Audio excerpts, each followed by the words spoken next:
and an anchor of the Skins defense is in the house tonight, sharing his thoughts on the upcoming season and what he's been up to in the offseason. Of course, it's DeAngelo Hall, and we've got him in person tonight on Sports Talk. So good evening, everyone. Welcome to another edition this Monday night. I'm Britt McHenry. Thank you so much for joining us. Coming up, we'll hear from members of Maryland's Flash Forward track team preparing for national competition this weekend. But joining me now, without further ado, number 23, the man patrolling the defense, DeAngelo Hall. Thank you for coming on. How you doing? Do you like all those introductions there? It was a lot. It was a lot going on up there, but thank you. So what have you been up to this offseason?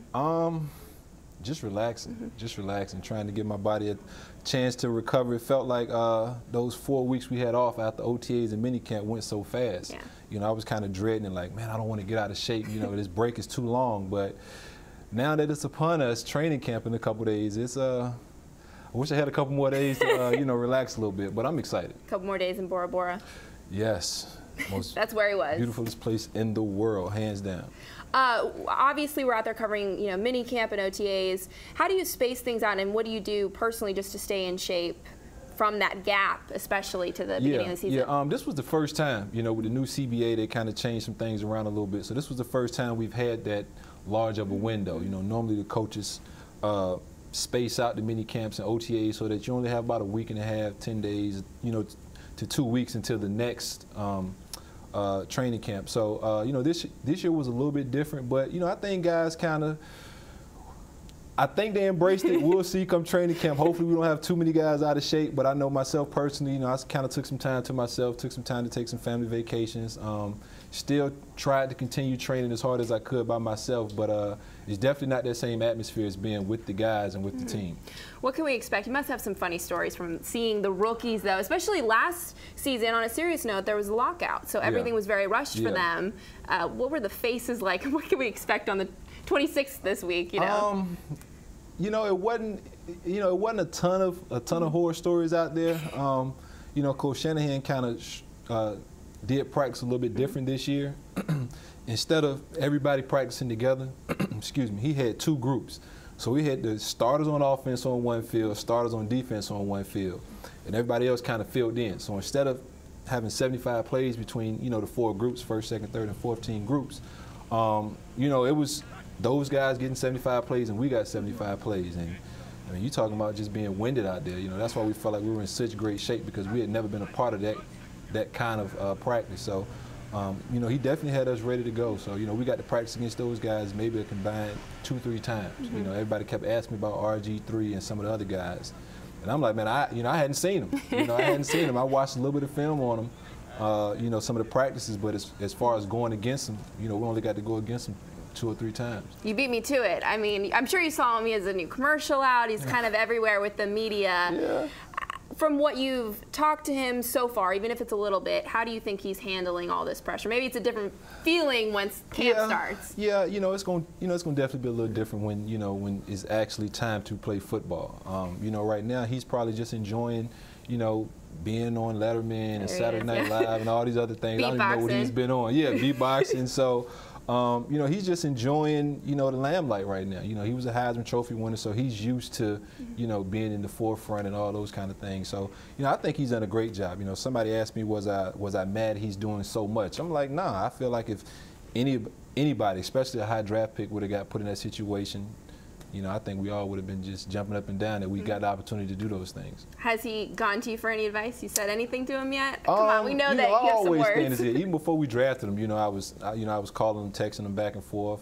So, you know, we have a pretty good relationship. So I'm just looking forward to the young guy going out there and making plays for us. You know, this is a position we've needed for so long, and you know, to finally have that guy. Oh yeah.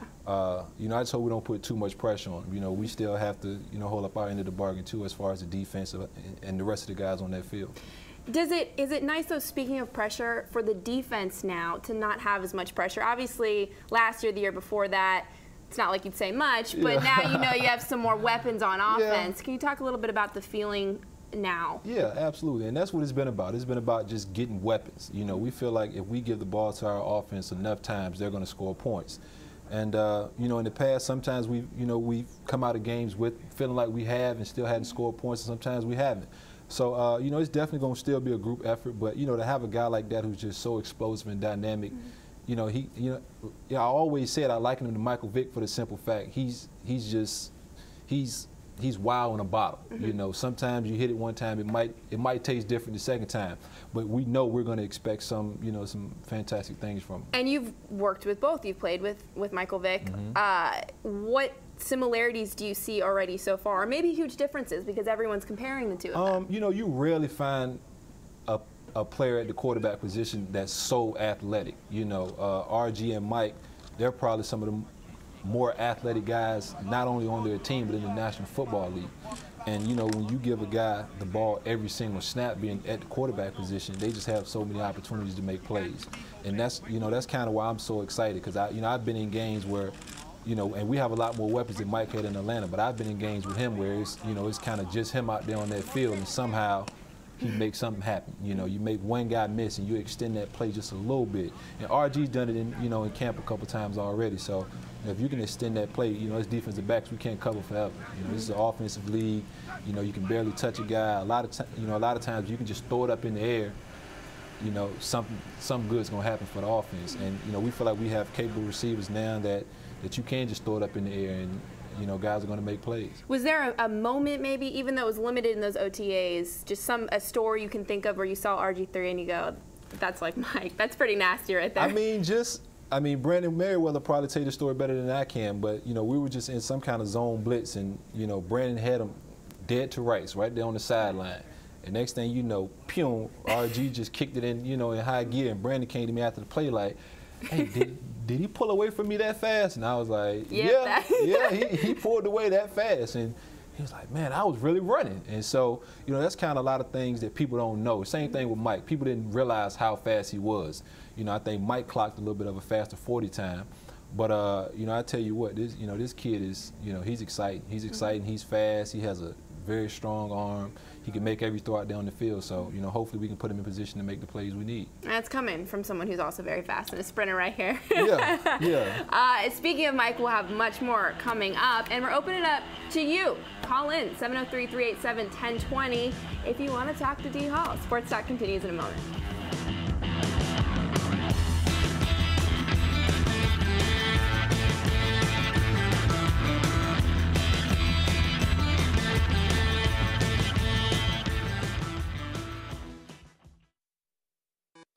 That's just me speaking out in confidence, and I think if you ask my teammates, they'll tell you the same thing, and they feel the same way. And as a quarterback, that's just how I feel. I feel like you gotta speak it into existence. You gotta, aim and shoot for the stars, and if you miss, at least you'll be amongst them. And that's how I think. And that's got to be our mindset, But it all starts on the practice field. It all starts right now. It all starts here, and that's, going out and putting in the hard work and the effort to get there. That was, of course, Michael Vick.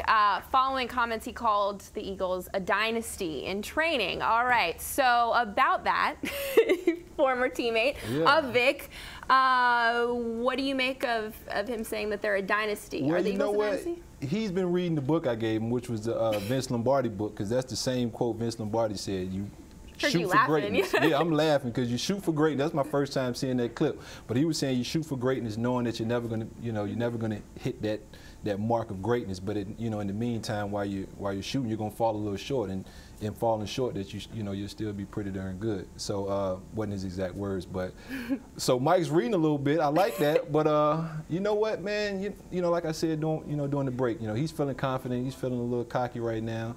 And probably deservedly so. That team is pretty well put together. I was down there in Miami for his wedding, and a lot of the guys were out there, and they have a lot of players. There's no doubt about that. You can't deny that fact. But you know what? We're just gonna take it one game at a time. We go out and drop a bomb every other Sunday. Against some teams, we'll go out and we'll beat the Super Bowl champs twice. So it kind of makes no sense in this league, but you have to put games together, and we haven't been able to do that in the past. But so even as a competitor, as his friend as well, you like to hear the cockiness. Makes it more fun to face him, I guess. I like it. At the end of the day, though, it doesn't mean anything. At the end of the day, we all have to step out on that field and play in the game. So I can go out here and say the same thing. So it means nothing unless you go out on the field and back it up. And luckily we get to see those guys twice a year, and he's probably chomping at the bit to see us too. So what's the difference? So Grossman says that last year, something similar. You're gonna win. I well, think one's Grossman, one's Mike Vick. I said it one year we were gonna win 11 games, and I'm like,